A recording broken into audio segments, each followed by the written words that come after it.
Hello and welcome to another episode of the Revenue Revolution, sponsored by Jointflows. Today we have the privilege of being joined by Alex Gold, CS leader at GoCardless. How are you today? I'm good. I'm good, thank you. You did say phenomenal CS leader when we were discussing I this. know, I was going to say that as well, but then I didn't want to offend any of my previous guests because they've always been introduced as You phenomenal. didn't say the best, so that could have offended people. But no, I'm good. Really excited to be here with you guys.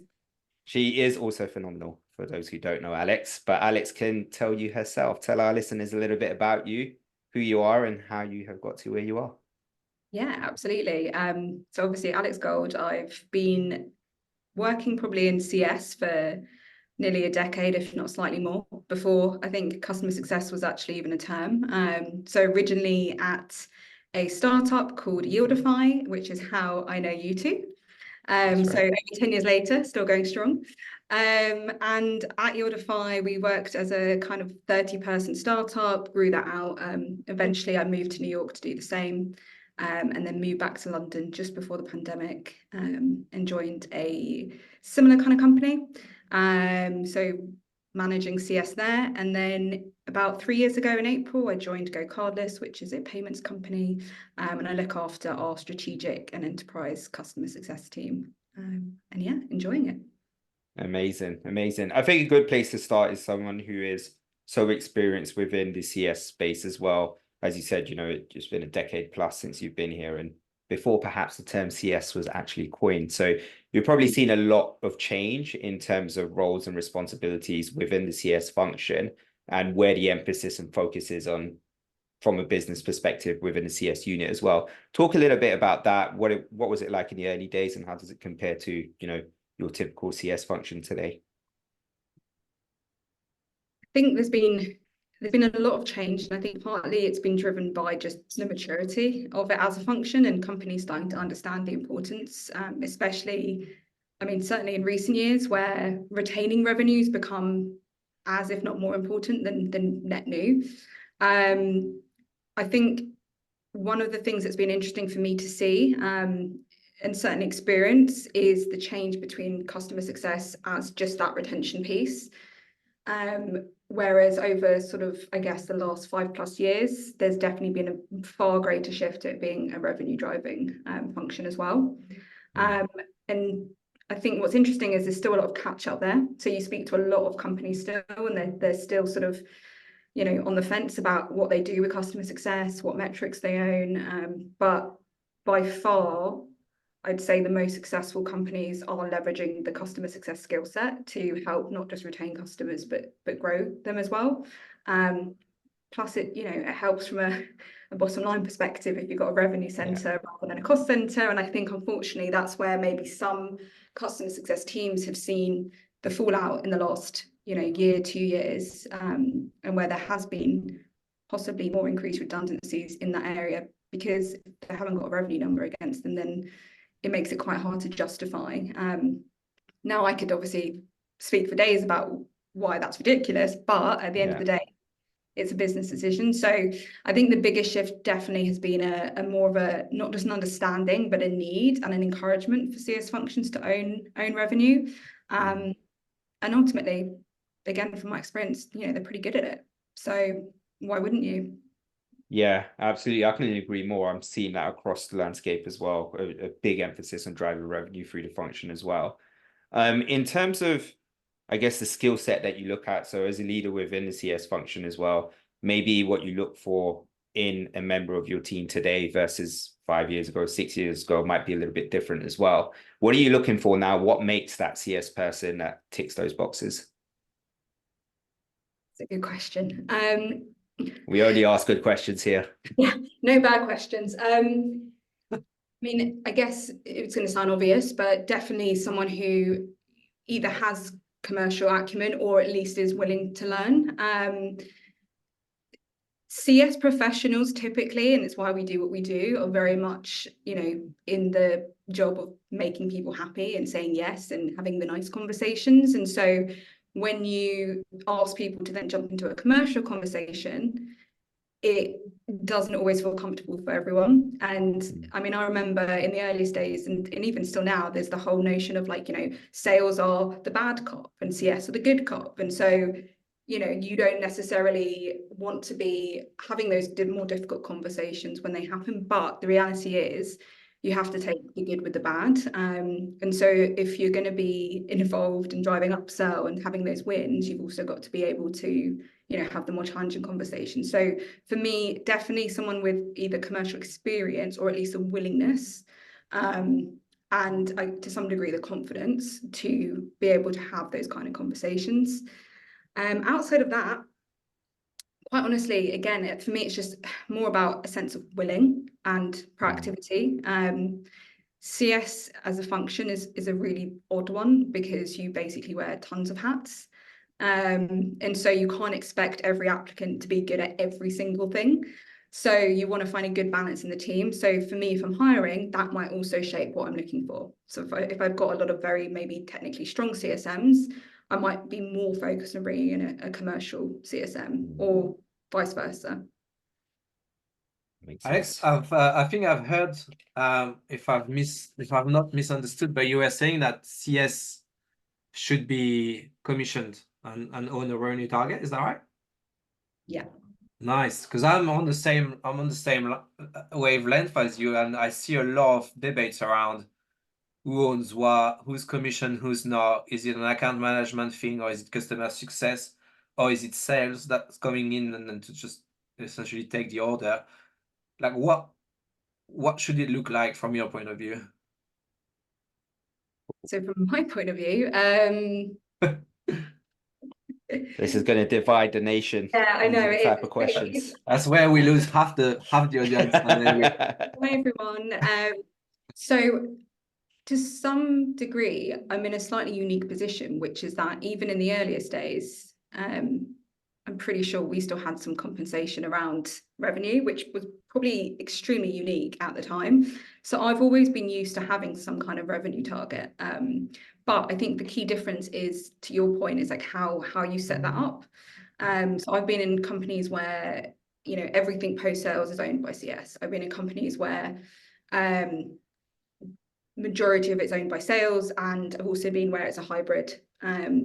So where you potentially have the CS owning retention, but you have the sales team that own anything that's upside. Personally, I think that's probably the best combination because, quite frankly, what's the incentive for the sales team if there's no upside to be had? But you also need to create the right environment that your CSMs aren't feeling like, well, I'm doing all the legwork, even if it is just for a retention. Because ultimately a retained customer could one day be an upsold customer. And so you do need to kind of set a bit of rules of engagement with the sales team. And I think that's notoriously difficult, and that's not a finger point at sales teams. To completely get it, right? Like we all have targets to hit. Hitesha's laughing like, oh God, we've lost another listener. But so AE's dropping off. But you have to, it's like I said before with the CSMs who don't necessarily want to have the difficult conversations, you have to take the good with the bad, which I'd say applies to sales reps in terms of there has to be some involvement and demonstration and accountability that you've owned the upside, and also that you are there where needed to even get, across the line of retention, from a retention perspective. But I think the main thing is making sure that everyone's aligned to the right incentives. And so where I've seen it work the best is that the CS team have their gross, they have their nets, and they might have some other additional incentives as well. But that the sales team, outside of anything that's net new or logo, however they're incentivized, will also have a percentage that is tied to existing business. If you do that, everyone's motivated for the same thing, and ultimately that's where you're going to be more successful. Yeah, so aligning the commission plans basically, so that everyone's driving the same motions. How do you orchestrate such level of complexity?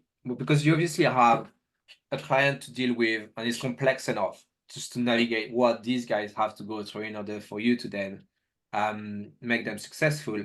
And then you've got all these internal overlaps. Like, okay, well, is this an account management thing, or is this a customer success thing, or is it a leadership thing? Like, How do you create a collaborative workspace around this? It's hard. Yeah. It's definitely hard. I guess it starts with the shared incentives, right? Like if you have that, then everyone starts working back from that. I think you need to be proactive as your senior leaders, your managers, counterparts, in making sure that you demonstrate that you're trying to build that relationship. For me, for example, with my counterparts in sales, like we have regular meetings to make sure that we're aligned, and also that we can feed back to each other. So if they want to say to me, oh, we think this is working really well, can we do more of it? If I want to say, can we change this? We have a very open dialogue, but that also directly comes from the teams we manage, which I think just helps build the trust. I guess in a bigger sense of it, one thing which doesn't always work for everyone, but that I always try and do is think about that rules of engagement. So being very specific about the role that each person plays on an account's life cycle. And so, we have it quite well mapped that depending on where the customer is, where the renewal is, where the upsell might be, who's involved, so that there's very clear black and white lines. And it also means that we can just hold people accountable in the right way, because we've kind of mapped out on this scenario, this is where you should have involved this person and you didn't, so next time can you? Yeah. So yeah, I think it's a combination of like process, but also just trust building, because you can have as many processes as you like, and if people don't follow them, it's going to fall down. Yeah, absolutely. And I think one of the other things, just to add to that, I always find that you just need to be easy to work with. The more easy you can be worked with, the more likely that these people are going to want to work with you. Because I've seen AEs in my time who I've loved because they've, delivered good numbers for me, but maybe weren't so much liked by by our CS unit. And so, when it comes to that upsell piece in particular, the waters get very muddied very quickly. So be easy to work with is key as well. One of the things that you mentioned earlier on is about the difficult conversation. If you're in CS, you need to be able to have that now. You need to have the business acumen. Is this something that can be taught, or is this something that inherently needs to be within you and more natural? I think for some people, it's definitely more natural. And I think there's an element of confidence that comes into that. I also think it depends on the environment that you create. So do people feel safe to have that conversation and it maybe go badly? But ultimately, I do think it can be taught. And I think that you just have to decide where you're starting that teaching from. So I've had CSMs in the past where, like, absolutely they can do that. They can have the hard conversations. But before we even get onto how to have those conversations, there's a bit of building blocks in terms of confidence and a bit of skill and maybe discovery or other areas before they're going to feel really well equipped to have that conversation. But absolutely, like, it is definitely teachable. And I think it's actually up to managers and leaders to push individuals who are less naturally inclined. Because ultimately it's going to be a deal break skill set for CS for the foreseeable, because the markets have changed so much that difficult conversations are becoming way more common than they ever used to be. Yeah. How do you equip them with this? Like, what steps do you take to, like, proactively as a manager? Because I'm all for it, spot the gaps, help them build the skill set up where there's gaps. But how do you go about proactively doing that? I think starting from the beginning of where is someone in a comfortable level in terms of those conversations, and then doing a bit of, it's almost like reverse discovery, where you're sort of like, okay, and why do you feel that way, and what do you think is stopping you, and what would happen if, and kind of using those almost like coaching questions, really. But then you've also got to equip them with some things that they can easily pull out of the hat. And I think, interestingly, we've done a lot more work using probably sales methodology for that than we ever used to. So like MedPick, and there's one called Spiced as well, which is slightly more CS focused. Because what I always say to people is, as long as you've got a few things that you can leverage, you don't need to have all the questions, all the answers, but you give people enough things to sort of repeat that, it becomes habit, Mm. they naturally feel more comfortable. But it's definitely a process. We also do things like we'll listen back to calls. So for me, if I can, I try and listen to a call where I know it's going to be maybe a more challenging conversation. And though I will proactively give feedback. So, because you want people to obviously get praise when it's going well, but I also don't want someone to keep falling flat. Yeah. I want to give them specific, like, you've handled that really well. What could you have done differently? Okay, so one thing I noticed was, or if you were to be asked that again, would you feel comfortable having, a comeback per se for that challenging question? No. Okay, right, let's go figure it out. So that it doesn't become you're just failing, it's not good enough, it's right, how can we get better for the next one? Yeah. Yeah. I made a post today on LinkedIn. I was trying to be a little bit controversial as always, and Mixed special. A controversial LinkedIn post. I love that. I get the likes. I show my mum. I say, "Mum, I made it. I've got 60 likes." Oh, I made it. How many views? Yeah. So, Mum, I've got 100 people. They've seen it on their screen. It's impressions. She thinks I'm like an OnlyFans something, or like, no, it's just LinkedIn. What did you just say?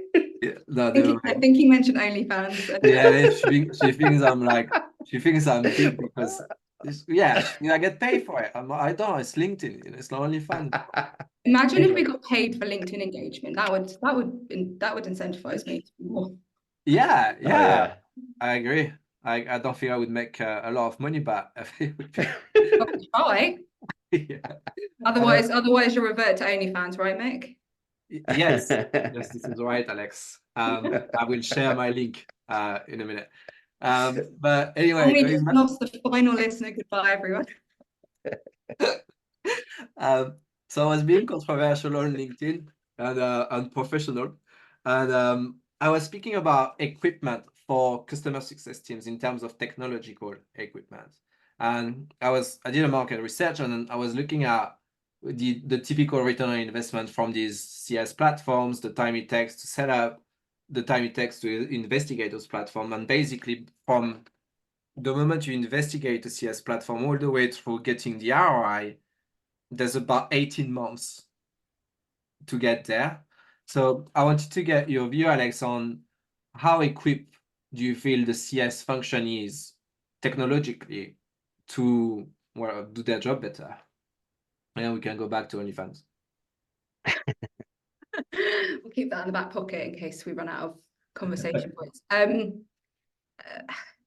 So again, my experience has been of the side that these tools are only as good as the person that's implementing them, and to some degree really the account manager or the customer success team on that side. So it's definitely been a mixed experience. There is a huge amount of benefit to those tools when they are set up as needed, but I think the issue is that it needs to be almost so custom to every single customer, and there is a limit, I guess, with which the tooling itself and the team operating around that tooling can achieve that. So I think we're still a way off from having a sort of more plug and play, which I think would be like if it could just plug in, it picks up all the right data, AI decides customs and it makes it, and you're up and running in a few months, like amazing. Right now, the earliest you can be up and running really is 6 months, if not more. But having said that, when you are in the tooling, the efficiency gains are pretty big. The ability to track at scale and have visibility and log engagements, and also just track things like touch points across the teams, it is there. Have I seen all solutions? No. Have I seen a perfect solution yet? Not sure.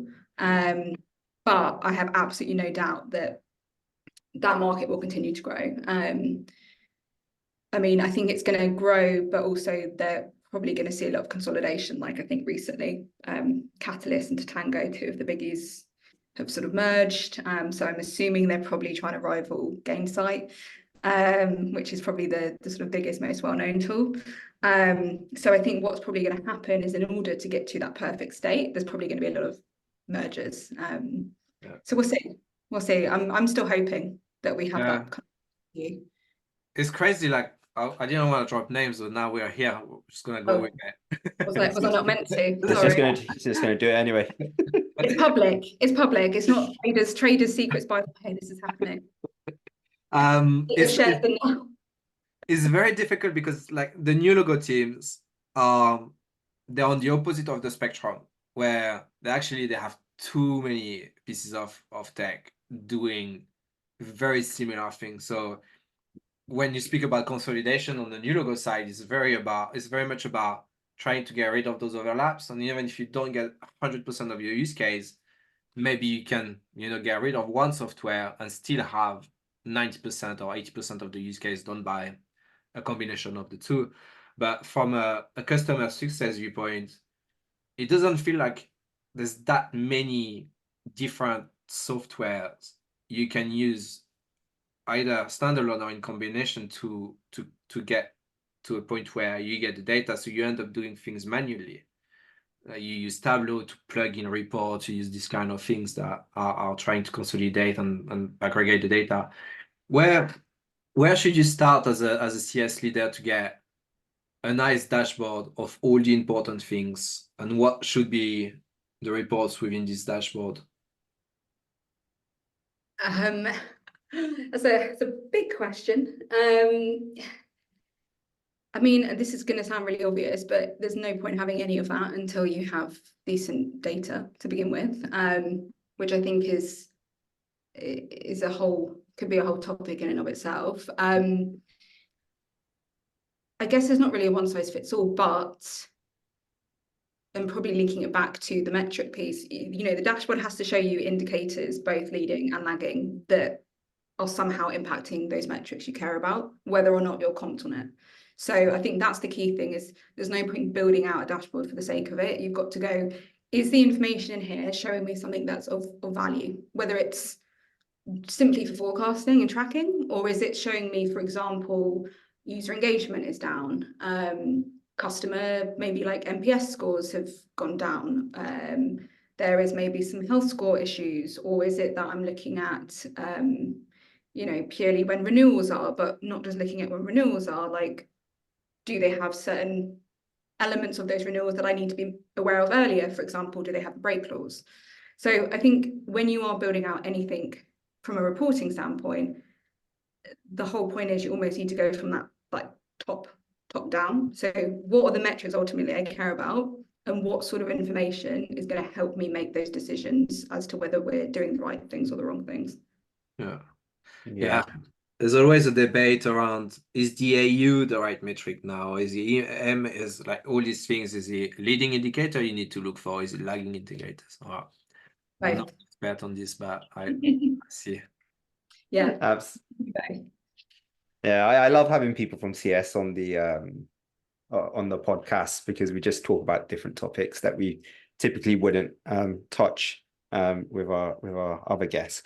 One of the things that I've noticed with you, Alex, is if I look at your background and your career to date, you've been very successful at working at companies who have scaled and shown a certain growth trajectory during your time there. Is it because of you as the sole reason? I don't know, but you happen to be there when it's taking place. Now, while that's happening, and it probably is because of you, just to clarify, but while that's happening, there must be an evolution within the function as well, in terms of how you operate. Can you speak a little bit about this? And I think it's quite important, because when I look at the people who listen to our podcast, there's quite a few people who are now, the idea of entrepreneurship and working at early stage companies has become more and more compelling and appealing to a lot of people as well. So you can shed a little bit of light on this. Yeah, I think to some degree, I count myself lucky that sort of my first foray into tech was, proper startup, right? Like, I'm not sure how long after you guys joined, but I remember literally it was like a 30-person office. There was a cat that was roaming around. No one really knew who owned it. We got, bought by Pizza Fridays, and like that was the world that we were in. But I think that the blessing of that was that I got to at least be part of, in a way, so many different kinds of roles that then when we started to specialize, which I think is the natural route of CS across these companies, is you can start to understand what are the really pivotal bits to keep and what are the bits that we need to start specializing in. And that I'd say is like the biggest evolution of the teams that I've worked in. And I've worked in companies at slightly different stages, but there's always this kind of degree of specialization that happens over time. So I think in the beginning, I was playing, account manager, relationship manager, renewals manager, customer story, QA. There was technical things that, now I would never expect a CSM to do unless they were in a particularly technical CSM role. But we were just playing, do everything, do whatever you need to, as long as the customer's happy.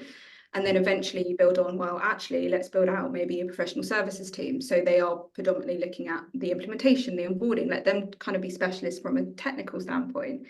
Then you might look at building in a separate support team. So CS used to be very, very, very reactionary. And there's always, and there still is, a massive grey area between support and CS, which there shouldn't be. But there is, but then as you kind of mature, you start to go, no, we need a dedicated support role, and it's very, differently defined to a CS role, and so on, until you get to, a point where, now we have a professional services role, we have a separate team for anything that's like advocacy and customer experience, we have separate support teams, we have separate solution engineer teams. So again, that kind of further pre-sales technical support. We have people that help technically for existing customers. Whereas genuinely, I think at one point, I was probably doing all those roles. And probably not very well, because quite clearly, that's kind of insane for anyone to do. I mean, the fact that we were QAing stuff back in the day, I mean, we did very well at it, clearly. But yeah, I think that's the biggest change you'll see. And so a big part of that is having a company understand the importance of that specialization, but also, quite frankly, having the ability and budget to do so. And I also encourage like managers, leaders, people, who've got small customer success teams or thinking about it, to think of it as like you kind of get what you put in. So if you want someone to come in, and I see so many of these like job titles where they're like, we want a head of CS and we want them to do everything, you're going to get 60% of what you want, actually, because it's physically impossible for one person to be all those things. So although you can't necessarily specialize straight away, it should be part of your roadmap, and you should be setting a milestone for when that happens. So number of customers, value of those customers, technical progress of the product, what's required, volume of accounts, etc. Like, the best CS teams that I see are those where there is that degree of separation between roles, but that does come over time.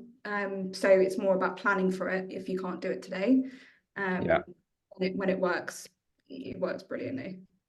Yeah, that makes sense. Obviously, the Jointflows team were constantly evolving as well. Is there an event or a chasm that needs to be crossed, at which point you think, okay, that's happened, we definitely need to start specializing within this specific area of CS? I was going to say burnout, but that's not very funny. When you can't take it anymore, that's the time to specialize. Keep them going until then. When someone's like at critical point, specialize.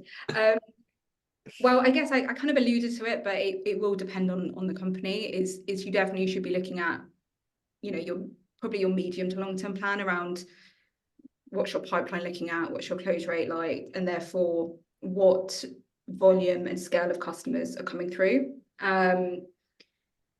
It's very easy, to be honest, and I think I joked about breaking point, but it kind of works like that to a degree. Like, they'll bring on a CSM, and then they'll be doing this and this and this, and they're taking more accounts, and they've suddenly got, and because the nature of CS people is to say yes, people will just keep saying yes until they probably do hit burnout. So it's very important that there are almost guardrails in place where we say, let's do a review at this volume of accounts, at this value of accounts, or where, for example, we're seeing, reoccurring issues. What is it in terms of the role that needs to change or we need to add? So if, for example, you're finding that the feedback is the integration is really complex and too difficult, it's probably because the CS person you've got doing it isn't technically qualified to do that role. They might have been hands-on, doing it first and working with product and they're doing it and it's great, but at certain volume you can't do that, and you can't rely on other teams to necessarily do that either. So I think it's just having those guardrails in place to say, let's review this when we have. Let's review this when we have this plus this. What do we think realistic looks like? You can get data, average customers per CSM, average revenue. Yeah, it's helpful, it's directional, so use that if you're not sure. But you also have to be realistic with the type of product and service that you're offering and the level of, I guess, complexity and need those customers have. So yeah, it's you definitely, there's a little bit of you'll know because someone probably will say, but there's also being, I think, responsible at the top to make decisions around let's check in this amount of time at this certain volume, etc. Makes sense. Very good, very impressive, Alex. Before we press the record button, we were speaking about the Yieldify's cohort and how many successful people have come out of Yieldify and are still doing very successful thing, including yourself, Alex. A little bit less for ourselves, but we're trying. It's good to try. But what was so special about? Because it's across the board. Like you take Alex Oli, you got James, you've got Romain, you've got Guillaume, you've got yourself, you've got Kai, you've got Charlie, you've got everybody is really doing well, and there was something special about perhaps Yieldify being able to find consistently this kind of talents, this kind of personality. Like, what do you think was so special about it?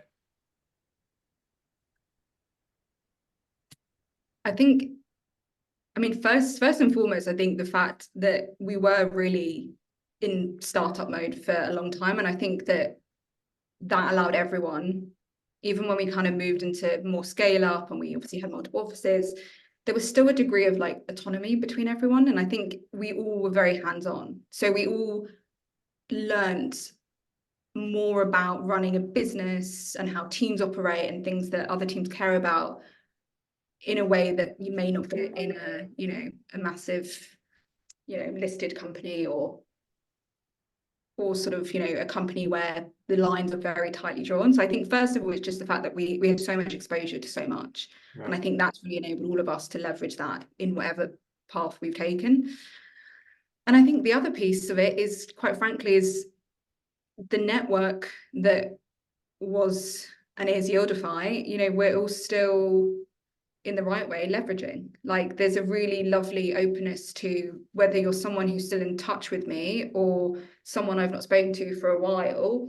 We all have this shared bond and this shared experience, and there's a real kind of community feel. It's almost like we have our literally alumni community of anyone that's sort of been at Yieldify. And I think that helps, right? We're having this conversation because we met at Yieldify. Yeah. Right.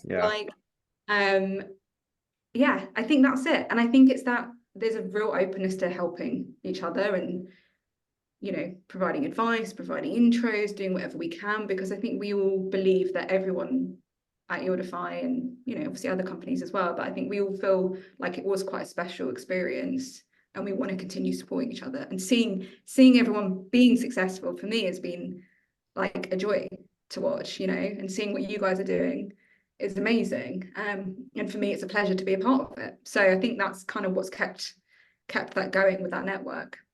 Yeah, I agree. I think you have to be a doer, I think, if you're joining Yieldify, because but it's a good thing because there's a trusting environment where go try it. You've got an idea, try it out, and then you never you can really never try the idea on your own. So you're gonna have to try it with the person you're getting the leads from, and then the person you're handing the leads over, you know. And I think this was special. I joined other companies after Yeldify, and it was very ring fenced. It was very like, well, oof, wow, that's not your perimeter here. Sorry, you're gonna go back to what you need to do. And it was just like in that little box, and it's just really actually quite uncomfortable. No, totally. I mean, maybe at times we had too much freedom, I don't know, but we did all right. We did all right. It still worked out quite well. Yeah. Shout out to Jay for bringing us all together. Absolutely. Well, Alex, it's been great having you on the podcast, but we are just about out of time. But if you have been a regular listener, you'll know we do have a wrap-up question. And the question is, for your whole career to date, which has been a great career, what is your favorite memory and why? Oh, I should have prepped for that. My favorite memory. God, I've had a lot of good memories. Had a lot of less good memories too, but that's, I think, roller coaster of life. I guess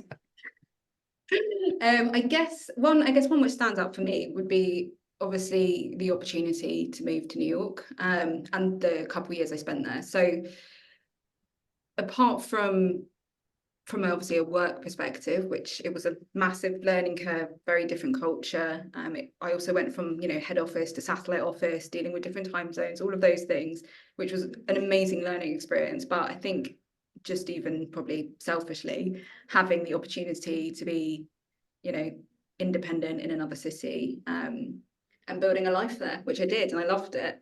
And I wouldn't have had the opportunity to live there had it not been for that moment in my career, and the stars aligning and being presented with that. I mean, I had like a 4-day turnaround to say yes. I don't know if you knew this, like 4 days. I didn't know. So it was a real very, very against my natural personality of organization. Let's review the pros and cons. It was like, you've got 4 days, take it or leave it. And I think that also was just a massive turning point for me generally, where I became much more just got to take these opportunities and say yes to more things. So no, probably living and working in New York was definitely a massive highlight. That would be amazing. it. That is one of my favorite cities in the world. So that is a good answer. Awesome. Well, look, thank you so much for joining us. I've really enjoyed the conversation and catching up with you again. This has been the Revenue Revolution podcast, sponsored by Jointflows. Until next time, thank you. Thank you, Alex.